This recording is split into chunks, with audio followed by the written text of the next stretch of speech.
हर budget का एक परिवेश होता है, हर बजट का एक माहौल होता है और वही परिवेश बजट कैसे बनना चाहिए, उसकी क्या प्राथमिकताएं होनी चाहिए, उसको निर्धारित करता है। इस बजट के पहले देश में व्यापक रूप से छाई हुई बेरोजगारी, महंगाई, आर्थिक असमानता, ग्रामीण अर्थव्यवस्था जो पूरी तरह से ठप हो चुकी है, वेतन जो निरंतर कम हो रहे हैं, रूरल डिमांड जो डिप हो गई है, वो थी और यही सरकार की प्राथमिकताएं होनी चाहिए थी।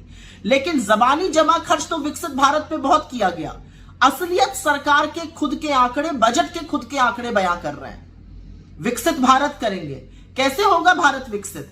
कृषि पर, शिक्षा पर, स्वास्थ्य पर, सामाजिक कल्याण पर जो इस साल का बजट था उससे भी कम खर्च करने का काम इस सरकार ने किया है। शिक्षा पर, स्वास्थ्य पर, सामाजिक कल्याण पर, कृषि पर कम खर्च करके उस पर कटौती करके उस पर कैंची चला के आप विकसित भारत बनाएंगे। चलिए अगले वर्ष की बात करते हैं।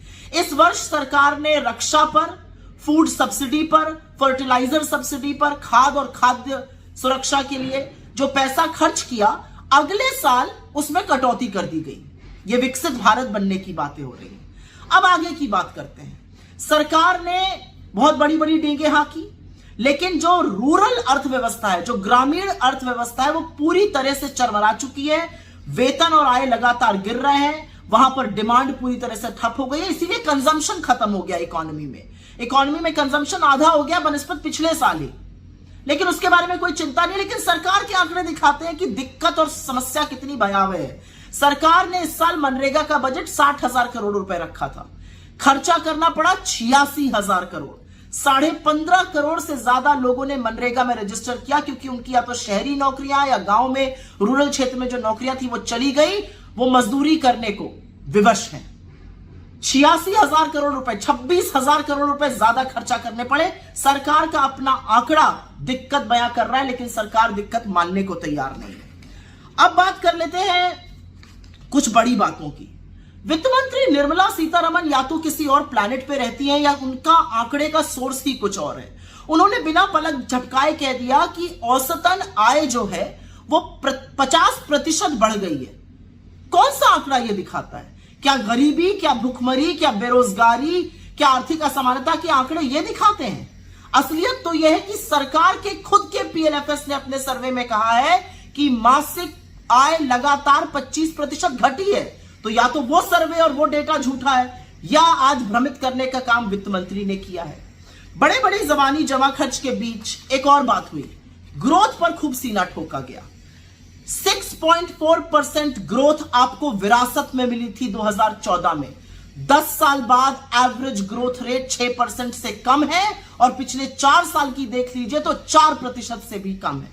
इसके मायने समझते हैं ना आप लोग? ग्रोथ कम होने का मतलब है व्यवसाय कम होगा, ग्रोथ कम होने का मतलब है नौकरियां कम बनेंगी, ज्यादा बेरोजगारी, ज्यादा भुखमरी, ज्यादा महंगाई, ज्यादा आर्थिक असमानता, ज्यादा गुर्बत, ज्यादा गरीबी। लेकिन सरकार को इससे क्या फर्क पड़ता है? वो जो बोल देंगे चरण चुंबक मंडली उसको चला देगी। फिस्कल डेफिसिट पे खूब पीठ ठोकी निर्मला सीतारमण जी ने अपनी। 4.8% पे मिला था आपकी सरकार को 2014 में, 5.8% पे है, पूरा 1% ज्यादा। 10 साल में एक बार भी आप फिस्कल डेफिसिट का टारगेट नहीं मीट कर पाई हैं। अंत में एक ही बात कहूंगी, चेस के ग्रैंड मास्टर आपको याद आए निर्मला जी? काश हमारी इस देश की होनहार कुश्ती लड़ने वाली वो बेटियां भी याद आई होती जो न्याय की गुहार लगा रही थी, जिन्होंने अपने बड़े बड़े अवार्ड वापस किए, लेकिन आप लोगों के कान पे जू तक नहीं रेंगी। बहरहाल आपकी प्राथमिकताओं की जो कच्चा चिट्ठा है वो तो आपने ही बयां कर दिया। ये कुछ आंकड़े आपके सामने रख रही हूं जिसको वर्ड काउंट कहते हैं। निर्मला जी ने 42 बार प्रधानमंत्री का नाम लिया, 42 बार टैक्स का नाम लिया, लक्षद्वीप का भी नाम ले लिया, वंदे भारत का भी नाम ले लिया। एक बार भी जॉब्स और एम्प्लॉयमेंट शब्द का प्रयोग नहीं किया गया। क्यों? क्या ये प्राथमिकताएं नहीं है? असलियत तो यह है कि यह देश आपके जुमलों से और आपकी प्राथमिकताओं से जो गलत है उससे उग चुका है। बस अब थोड़े ही दिनों की बात है, छुटकारा मिलने वाला है आपसे।